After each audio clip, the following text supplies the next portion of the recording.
அதிமுக பொதுச் செயலாளர் எடப்பாடி பழனிசாமி தலைமையில் மாவட்ட செயலாளர் கூட்டம் இன்று நடைபெறுகிறது. இதற்காக 82 மாவட்ட செயலாளர்களுக்கு அழைப்பு விடுக்கப்பட்டுள்ளது. மேலும் இந்த ஆலோசனைக் கூட்டத்தில் தேர்தல் ஆணையத்தின் SIR பணிகள் அதிமுகவில் இருந்து செங்கோட்டையன் நீக்கப்பட்டது, அதைத் தொடர்ந்து தேர்தல் ஆணையத்திற்கு செங்கோட்டையன் எழுதியுள்ள கடிதம் குறித்தும் விவாதிக்கப்பட இருப்பதாக தகவல் வெளியாகியுள்ளது. இரட்டை இலை சின்னம் விவகாரத்தில் தேர்தல் ஆணையத்துக்கு முன்னாள் அமைச்சர் செங்கோட்டையன் கடிதம் ஒன்றை அனுப்பியுள்ளார். அதிமுக விதிகளுக்கு மாறாக செயல்பட்டதாக செங்கோட்டையனை கட்சியின் அடிப்படை உறுப்பினர் பொறுப்பிலிருந்து அதிமுக பொதுச் செயலாளர் எடப்பாடி பழனிசாமி அண்மையில் நீக்கினார்.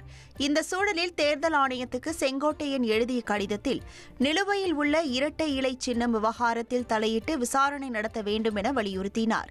மேலும் எடப்பாடி பழனிசாமி தலைமை தாங்குவதாக கூறுவது உண்மையான அதிமுக அல்ல என்றும் கட்சியின் உண்மை நிலை என்னவென்பதை நிரூபிக்க கால அவகாசம் தேவை என்றும் அந்த கடிதத்தில் செங்கோட்டையன் குறிப்பிட்டுள்ளார்.